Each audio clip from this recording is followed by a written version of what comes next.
Il tenait les clés de la mort. Il est descendu là où personne n'osait aller. Et ce qu'il a trouvé dans le Sheol a tout changé. Pour vous, pour moi, pour l'éternité. Il y a des vérités que l'Église a tues pendant des siècles. Des vérités cachées non par malice, mais par tradition. Par héritage de doctrines qui ont été transmises de génération en génération, sans que personne n'ose retourner aux sources et poser la question simple, directe, courageuse. Mais que dit réellement la Bible? Aujourd'hui, nous allons poser cette question. Et elle concerne un sujet que chacun d'entre vous a déjà croisé dans sa vie, que vous ayez perdu un être cher, que vous ayez regardé un cercueil descendre dans la terre froide, ou que vous vous soyez simplement réveillé au milieu de la nuit en pensant à votre propre fin. Ce sujet, c'est le Sheol. Qu'est-ce que le Sheol? Où vont les âmes après la mort? Est-ce que les défunts souffrent en ce moment même? Est-ce qu'ils regardent les vivants? Est-ce qu'ils sont conscients? Ce sont des questions que les hommes posent depuis l'aube de l'humanité. Et ce sont des questions auxquelles beaucoup de pasteurs ont donné des réponses très tranchées, très assurées, mais qui, à la lumière honnête des Écritures, méritent d'être revisitées avec soin. Charles Spurgeon, cet homme de Dieu que l'on surnommait le prince de la chair, disait avec cette ardeur qui lui était propre que la plus grande trahison envers l'Évangile n'est pas de prêcher faux intentionnellement, mais de prêcher sans jamais ouvrir la Bible pour vérifier ce que l'on croit déjà. Et c'est précisément ce que nous allons faire ensemble. Nous allons ouvrir la Bible. Nous allons regarder le texte, honnêtement, et nous allons découvrir que le Sheol n'est pas ce que beaucoup ont prétendu qu'il était. Le mot hébreu Sheol apparaît 65 fois dans l'Ancien Testament. 65 fois. Et pourtant, combien de croyants pourraient vous dire aujourd'hui ce que ce mot signifie réellement? Combien de fidèles ont été formés à partir d'une traduction qui rendait ce mot tantôt par enfer, tantôt par sépulcre, tantôt par fosse, sans jamais expliquer pourquoi le même terme hébreu pouvait désigner des réalités apparemment si différentes. Cette confusion n'est pas un accident. Elle a une histoire. Elle a des racines dans des décisions théologiques prises il y a très longtemps, lors de la traduction de la Bible en latin dans ce que l'on appelle la Vulgate. À ce moment-là, les traducteurs ont fait un choix. Ils ont utilisé le mot latin « infernus », l'enfer, pour traduire le Sheol dans certains passages. Et ce choix a eu des conséquences énormes sur la façon dont des générations de croyants ont compris la mort, le jugement et l'au-delà. Mais lorsqu'on retourne au texte hébreu lui-même, on découvrit quelque chose de frappant. Le Sheol, dans l'Ancien Testament, n'est pas l'enfer tel qu'on le comprend aujourd'hui. Ce n'est pas un lieu de flammes éternelles réservé aux méchants. C'est quelque chose de beaucoup plus nuancé, de beaucoup plus biblique, et en un sens de beaucoup plus honnête par rapport à l'état réel des connaissances du peuple de Dieu dans l'économie de l'Ancien Pacte. Le Sheol est présenté dans les Écritures comme le lieu des morts, pas seulement des morts mauvais, pas seulement des morts pieux, des morts tout court. Dans le livre de la Genèse, au chapitre 42, Jacob, ce patriarche bien-aimé, ce serviteur de l'Éternel lorsqu'il croyait avoir perdu son fils Joseph, s'écria avec douleur « Je descendrai dans le Sheol vers mon fils en pleurant ». Jacob ne croyait pas descendre en enfer, il croyait rejoindre les morts. Et cela dit quelque chose de fondamental sur la nature de ce lieu. Dans le livre des Psaumes, David, le roi selon le cœur de Dieu, parle du Sheol sans en faire un lieu de punition divine, mais comme un lieu d'obscurité, de silence, de séparation. Au psaume 88, l'auteur s'exclame dans une lamentation poignante « Est-ce que ta grâce est annoncée dans le sépulcre, ta fidélité dans l'abîme ?» Le Sheol est ici un lieu de séparation de Dieu, non pas parce que Dieu est absent de puissance, mais parce que la plénitude de la révélation divine n'avait pas encore brillé dans toute sa gloire. Et c'est là que tout bascule. C'est là que l'Évangile entre avec une force renversante, parce que le Nouveau Testament apporte une lumière nouvelle sur ce qui était jusqu'alors demeuré dans l'ombre. L'apôtre Pierre, dans sa première lettre, au chapitre 4, nous dit que l'Évangile a été annoncé même aux morts, afin que, jugés comme des hommes quant à la chair, ils vivent selon Dieu quant à l'esprit. La mort n'a pas le dernier mot. Le Sheol n'est pas la fin de l'histoire. Et c'est exactement pour cela que nous étudions ce sujet aujourd'hui. Non pas pour semer le doute, non pas pour renverser la foi, mais pour l'approfondir, pour vous donner les outils nécessaires afin de comprendre votre Bible avec une honnêteté nouvelle, avec une clarté que beaucoup n'ont jamais eu la chance de recevoir. Si votre cœur est assoiffé de cette profondeur spirituelle, si vous voulez aller plus loin dans votre intimité avec Dieu, je vous invite à découvrir notre e-book « 21 jours pour restaurer votre intimité avec Dieu ». Vous le trouverez dans le lien du premier commentaire fixé sous cette vidéo. Et si ce message vous touche, abonnez-vous à cette chaîne, car il y a encore tant à découvrir ensemble dans la parole de Dieu. Pour comprendre le Sheol, il faut d'abord comprendre comment les Hébreux de l'Ancien Testament concevaient la mort. Et cela, mes amis, est une clé que beaucoup d'enseignements modernes ont perdue ou tout simplement ignorée. Dans la pensée hébraïque ancienne, la mort n'était pas perçue comme un passage immédiat vers une récompense ou un châtiment éternel. Cette idée, aussi familière qu'elle soit pour nous aujourd'hui, n'est pas celle que l'on trouve dans les premières pages de la Bible. Ce que l'on y trouve, c'est une conception bien plus sobre, bien plus terre-à-terre, et en un sens, bien plus mystérieuse. La mort était une descente, un abaissement, une entrée dans un monde souterrain que l'hébreu appelait Sheol, et que les Grecs traduisirent plus tard par le mot Hadès. Ces deux termes, Sheol et Hadès, sont fondamentaux pour notre étude. Et voici ce qui est remarquable. Dans la traduction grecque de l'Ancien Testament, connue sous le nom de Septante, le mot Sheol est traduit presque systématiquement par Hadès. Ce n'est pas un hasard. Les traducteurs reconnaissaient dans ces deux mots la même réalité, le séjour des morts. Pas l'enfer éternel des damnés, pas le paradis des bienheureux, le séjour des morts, un lieu d'attente, un lieu d'ombre, un lieu où la vie telle qu'on la connaît ici-bas semble suspendue. Dans le livre de l'Ecclésiaste, au chapitre 9, Salomon écrit ces paroles qui ont troublé bien des lecteurs superficiels, mais qui, pour celui qui cherche sincèrement la vérité, ouvrent une fenêtre extraordinaire sur la pensée biblique. Les morts ne savent rien du tout. Ils n'ont plus de salaire, car leur mémoire est oubliée. Leur amour, leur haine et leur jalousie ont déjà disparu, et ils n'auront plus jamais de part dans tout ce qui se fait sous le soleil. Ce texte est clair. Il ne parle pas de damnation, il parle d'un état de cessation, de repos, de silence. Mais attention, et c'est ici que la nuance devient absolument capitale, ce passage de l'Ecclésiaste ne décrit pas l'état définitif des morts pour toujours. Il décrit l'état intermédiaire.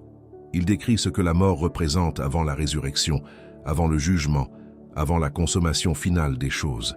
Et c'est précisément ce que beaucoup de pasteurs n'expliquent pas, parce qu'ils n'ont pas eux-mêmes pris le temps de mettre ensemble tous les fils de la révélation progressive de Dieu à travers les Écritures. La révélation de Dieu est progressive.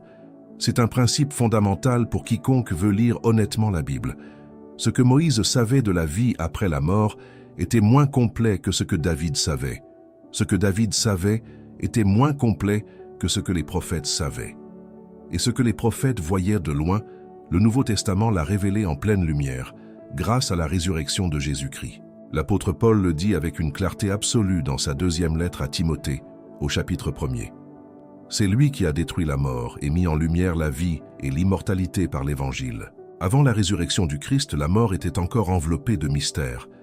Le Sheol était ce mystère incarné. Personne n'était revenu pour raconter ce qui s'y passait. Personne n'avait traversé ce rideau et était retourné sain et sauf de l'autre côté. Et c'est pourquoi les Hébreux parlèrent du Sheol avec une sorte de crainte respectueuse, presque d'agnosticisme, une reconnaissance honnête des limites de la connaissance humaine face à ce que Dieu n'avait pas encore pleinement révélé. Job, cet homme éprouvé au-delà de tout ce que nous pouvons imaginer, pose dans le chapitre 14 de son livre une question qui résume toute l'angoisse humaine devant la mort. Si un homme meurt, revivra-t-il?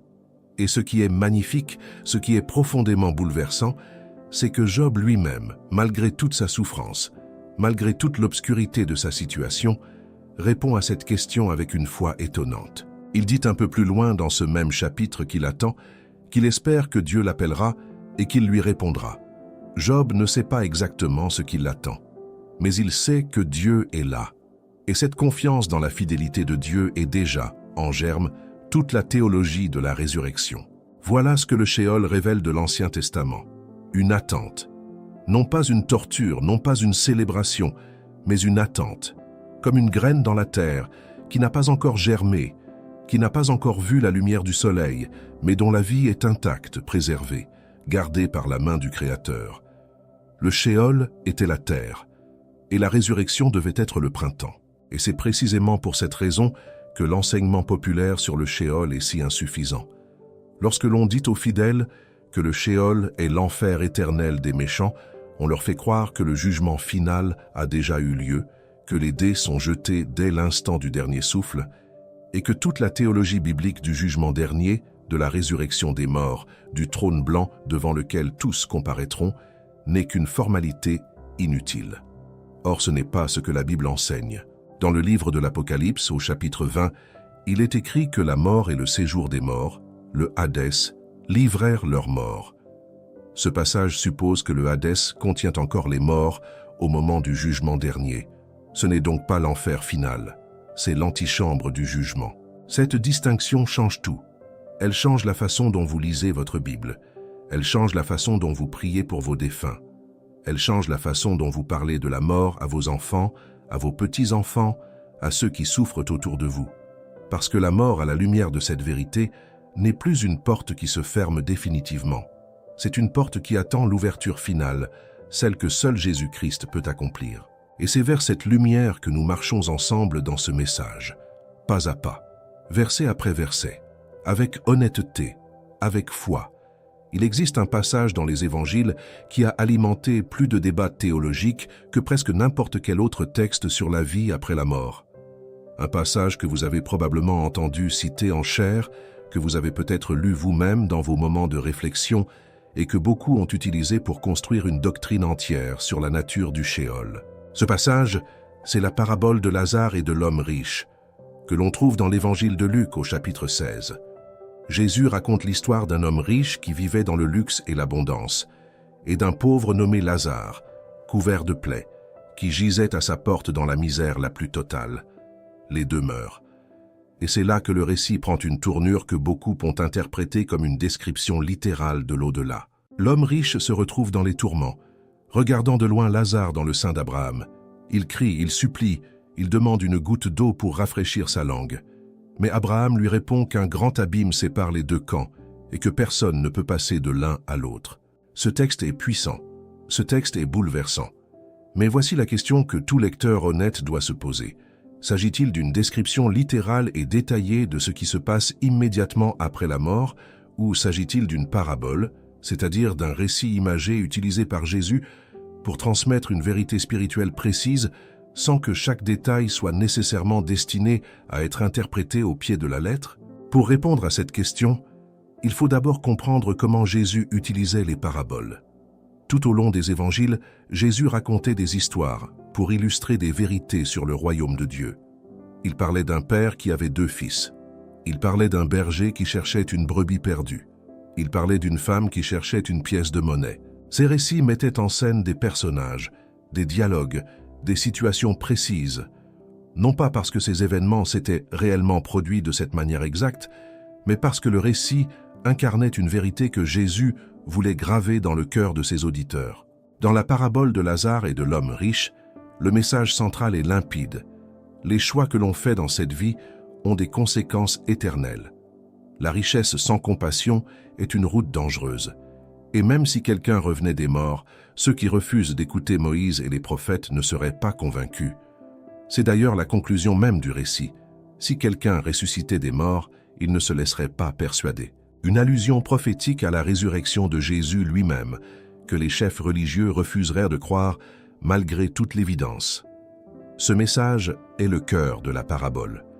Et c'est sur ce cœur que l'enseignement doit se concentrer, plutôt que de bâtir une cosmologie complète de l'au-delà sur les images d'un feu, d'un abîme et d'une conversation entre 2 défunts. Car si l'on prend ces images à la lettre, on se retrouve face à des questions impossibles à résoudre. Comment un être sans corps physique peut-il avoir une langue qui brûle? Comment peut-on regarder d'un côté à l'autre avec des yeux spirituels? Ces détails sont des éléments narratifs, des pinceaux avec lesquels Jésus peint une réalité spirituelle profonde, non pas un reportage photographique de la géographie du monde des morts. Il est important de noter que dans ce récit, Jésus ne nomme pas ce lieu enfer. Le texte grec utilise le mot Hadès, le même mot qui traduit le Sheol hébraïque.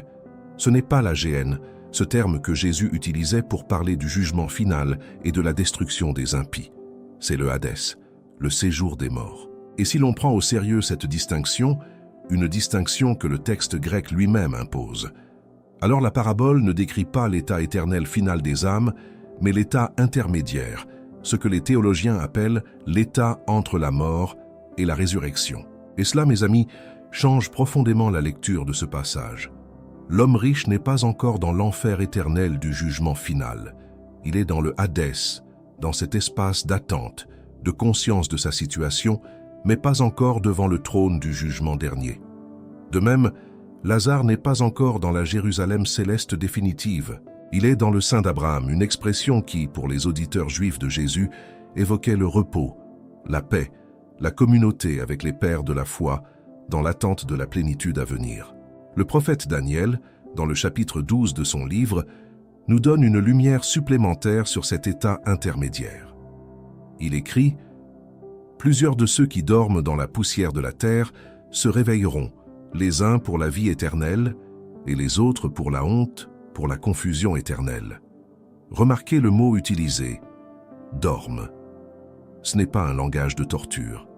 Ce n'est pas un langage de célébration consciente non plus. C'est le langage du sommeil, de l'attente, d'un état suspendu entre ce monde et la pleine réalité de ce qui vient.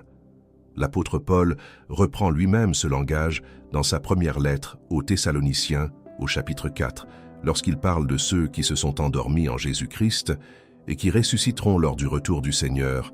Ce sommeil n'est pas une métaphore de l'inconscience absolue. La Bible ne l'affirme pas de manière catégorique, mais il décrit un état qui est fondamentalement différent de la vie pleine et entière que la résurrection apportera. Voilà pourquoi il est si important de ne pas construire une doctrine de l'au-delà uniquement sur la parabole de Lazare et de l'homme riche. Cette parabole est précieuse, elle est vraie dans ce qu'elle enseigne, mais elle doit être lue à la lumière de l'ensemble des Écritures, en dialogue avec Daniel, avec Paul, avec l'Apocalypse, avec tout ce que la révélation divine a déposé dans le texte sacré sur la question de la mort et de ce qui vient après. C'est cette lecture globale, honnête et profonde de la parole que nous poursuivons ensemble, et elle nous mènera dans les parties suivantes vers une compréhension encore plus lumineuse de ce que Dieu a préparé pour ceux qui l'aiment. Si le Sheol est un lieu d'attente, si le Hadès est l'antichambre du jugement et non le jugement lui-même, alors une question s'impose naturellement, une question que beaucoup de croyants portent en silence, parfois avec une angoisse qu'ils n'osent pas exprimer à voix haute. Que se passe-t-il exactement pour les croyants après la mort? Est-ce qu'ils attendent dans l'obscurité? Est-ce qu'ils souffrent? Est-ce qu'ils sont conscients de la présence de Dieu? Et qu'en est-il de ceux qui n'ont pas cru? Ce sont des questions que Dieu n'a pas laissées sans réponse. Il les a adressées progressivement avec une grâce infinie à travers le déploiement entier de sa parole. Et c'est en suivant ce fil lumineux, à travers les Écritures, que nous allons trouver non pas des certitudes sur chaque détail, car il y a des choses que Dieu a gardées dans le secret de sa sagesse, mais des balises suffisantes pour marcher avec confiance et sans crainte devant la réalité de la mort. La première balise, et elle est magnifique, c'est la résurrection de Jésus-Christ. Tout ce que la Bible dit sur l'état des morts doit être lu à travers cette lentille. Car la résurrection de Jésus n'est pas seulement un miracle isolé, un événement extraordinaire parmi d'autres. C'est la déclaration la plus puissante que Dieu ait jamais faite sur la mort. L'apôtre Paul, dans sa première lettre aux Corinthiens, au chapitre 15, affirme avec une force sans équivoque « Si Christ n'est pas ressuscité, votre foi est vaine, vous êtes encore dans vos péchés. » Et il ajoute « Mais maintenant, Christ est ressuscité des morts. Il est les prémices de ceux qui sont morts. » Les prémices. Cette image agricole est extraordinairement riche. Dans l'Ancien Testament, les prémices étaient la première portion de la récolte offerte à Dieu, la garantie que le reste de la récolte était à venir. En appelant Christ les prémices des morts, Paul nous dit que la résurrection de Jésus est la garantie absolue de notre propre résurrection. Le Sheol, le Hadès, n'a pas pu retenir Jésus, et il ne pourra pas retenir ceux qui lui appartiennent. Mais entre la mort et la résurrection, que se passe-t-il pour le croyant? C'est ici que l'apôtre Paul nous offre une deuxième balise d'une clarté précieuse. Dans sa lettre aux Philippiens, au chapitre 1er, il écrit ces mots qui ont consolé des millions de croyants à travers les siècles. « Pour moi, vivre, c'est Christ, et mourir c'est un gain. Il est dans l'embarras entre les deux, ayant le désir de partir et d'être avec Christ, ce qui est de beaucoup le meilleur. Partir et être avec Christ. Paul ne dit pas partir et dormir dans l'obscurité jusqu'à la résurrection. Il dit être avec Christ. C'est une présence, c'est une communion, c'est quelque chose de réel et de précieux, même si nous ne pouvons pas en décrire chaque aspect avec précision.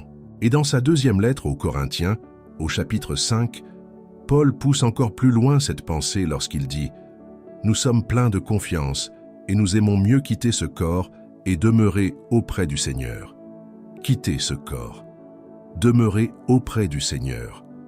Il y a une continuité de conscience, une continuité de relation entre le croyant et son Dieu, même dans cet état intermédiaire entre la mort et la résurrection finale. Voilà pourquoi le shéol des croyants n'est pas l'obscurité sans fond que certains imaginent. Ce n'est pas non plus la pleine gloire de la résurrection que nous attendons. C'est quelque chose d'intermédiaire, un état que la Bible décrit avec des images de repos, de paix, de présence divine, mais qui n'est pas encore l'état définitif et glorieux auquel nous sommes appelés.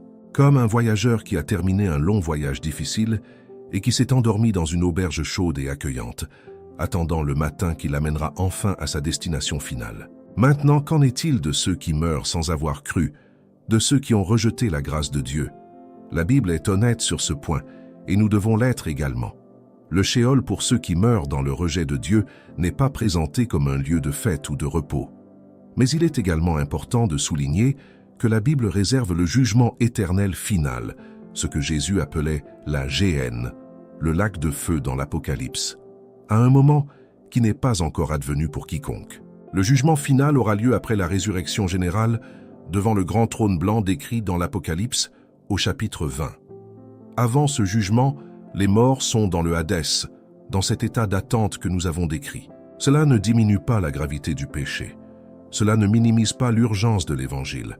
Au contraire, cela nous rappelle que chaque jour qui passe est une grâce supplémentaire, une opportunité que Dieu offre à l'humanité de se tourner vers lui avant que le rideau se referme définitivement. L'apôtre Pierre l'exprime avec une tendresse bouleversante dans sa deuxième lettre, au chapitre 3. Le Seigneur ne tarde pas dans l'accomplissement de sa promesse, mais il use de patience envers vous, ne voulant pas qu'aucun périsse, mais voulant que tous arrivent à la repentance. Cette patience de Dieu est elle-même un message. Elle dit que Dieu prend la mort au sérieux. Il prend le destin de chaque âme humaine au sérieux. Il n'a pas créé l'humanité pour la perdre.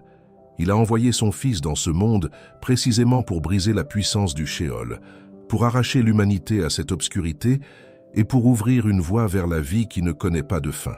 Et c'est cette voie, cette lumière qui brille au-delà du shéol, au-delà du Hadès, au-delà de la mort elle-même, que nous allons continuer d'explorer.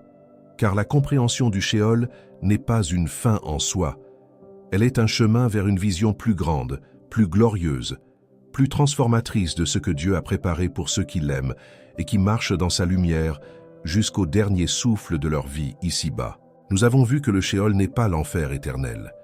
Nous avons vu qu'il est un lieu d'attente, une antichambre entre la mort et la résurrection. Nous avons vu que pour le croyant, cet état intermédiaire est marqué par la présence de Christ et que pour celui qui a rejeté Dieu, il est un espace d'attente avant le jugement final. Mais il reste une question que beaucoup portent dans leur cœur avec une douleur très concrète, très personnelle, très humaine. Cette question, la voici. Que s'est-il passé lorsque Jésus est mort sur la croix? Où est-il allé entre sa mort et sa résurrection? Et qu'est-ce que cela nous dit sur le shéol? C'est peut-être la question la plus fascinante de toute notre étude, et la réponse que les Écritures nous donnent est d'une profondeur qui dépasse tout ce que l'imagination humaine aurait pu inventer. Dans l'évangile de Luc au chapitre 23, Jésus sur la croix dit au larron repentant qui mourait à ses côtés ces paroles inoubliables. « En vérité, je te dis, aujourd'hui tu seras avec moi dans le paradis. » Ce mot « paradis », en grec « paradeisos », est utilisé dans le Nouveau Testament pour désigner un lieu de présence divine, de joie, de communion avec Dieu. Et Jésus le promet pour ce jour-là même, le jour de sa mort. Ce n'est pas une promesse vague pour un avenir lointain. C'est une promesse immédiate, prononcée avec l'autorité absolue de celui qui tient les clés de la mort et du séjour des morts. Mais que s'est-il passé exactement entre la mort de Jésus le vendredi et sa résurrection le premier jour de la semaine? L'apôtre Pierre nous donne un élément extraordinaire dans sa première lettre, au chapitre 3. Il parle de Christ qui a été mis à mort quant à la chair, mais vivifié quant à l'esprit, dans lequel aussi il est allé prêcher aux esprits en prison, qui autrefois avaient été incrédules. Ce passage a suscité d'innombrables débats théologiques, et avec raison. Mais ce qu'il révèle avec clarté, c'est que l'activité de Christ ne s'est pas arrêtée à sa mort physique. Son règne, son autorité, son action rédemptrice ont continué au-delà du voile de la mort. L'apôtre Paul, dans sa lettre aux Éphésiens, au chapitre 4, cite le psaume 68 et l'applique à Christ. Étant monté en haut, il a emmené des captifs. Et Paul pose lui-même la question.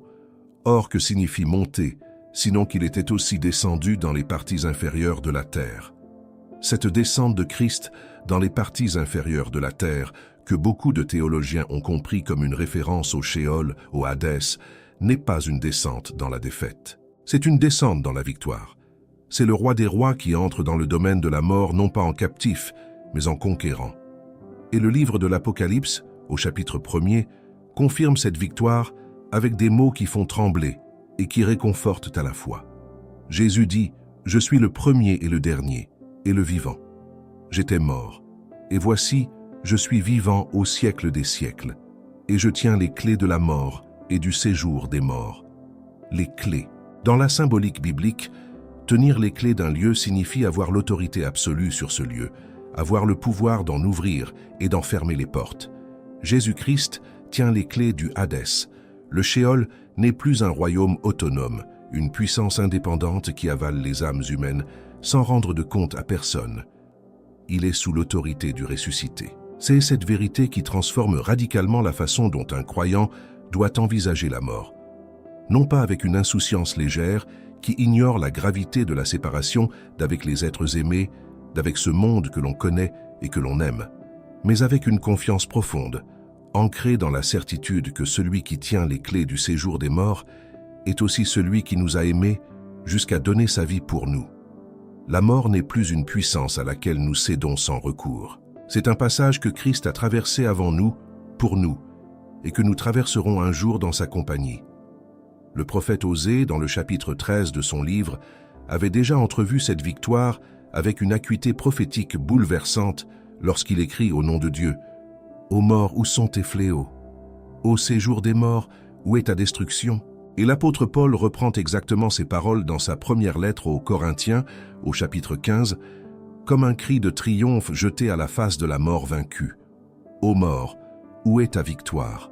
Ô mort, où est ton aiguillon? » L'aiguillon de la mort, c'est le péché, et la puissance du péché, c'est la loi. Mais grâce soit rendue à Dieu qui nous donne la victoire par notre Seigneur Jésus-Christ. Cette victoire est déjà acquise, elle est déjà réelle, mais elle attend encore sa manifestation pleine et finale. Nous vivons dans cet entre-deux, cet espace entre l'aube de la résurrection du Christ et le lever de soleil complet qui viendra lors de son retour glorieux. Et dans cet entre-deux, le Sheol existe encore, le Hadès existe encore, mais il est vaincu, il est limité, il est contrôlé, il est entre les mains de celui qui est mort et qui est vivant pour toujours. Et c'est pourquoi, mes amis, nous pouvons regarder la mort en face sans désespoir. Pas parce que nous savons tout ce qui nous attend dans ses moindres détails, pas parce que nous avons des réponses à chaque question, mais parce que nous connaissons celui qui tient les clés. Et connaître le maître des clés, c'est n'avoir plus peur d'aucune porte fermée, car nous savons qu'au moment voulu, selon sa sagesse parfaite et son amour infini, il ouvrira la porte qui mène à la vie éternelle dans toute sa plénitude et dans toute sa gloire. Cette certitude nous prépare maintenant à recevoir le message final de cette étude, celui qui rassemble tout ce que nous avons parcouru ensemble et qui dépose dans votre cœur une lumière durable pour votre marche de foi. Le Sheol n'est pas ce que beaucoup ont enseigné. C'est un lieu d'attente, non de condamnation finale. C'est une antichambre, non une prison éternelle. Et au-dessus de lui règne Jésus-Christ, vivant pour toujours, tenant les clés de la mort et de la vie. Que cette vérité s'ancre profondément dans votre cœur et transforme votre façon de marcher chaque jour avec Dieu. Si ce message vous a touché, abonnez-vous à cette chaîne et activez la cloche pour ne manquer aucun enseignement. Aimez cette vidéo.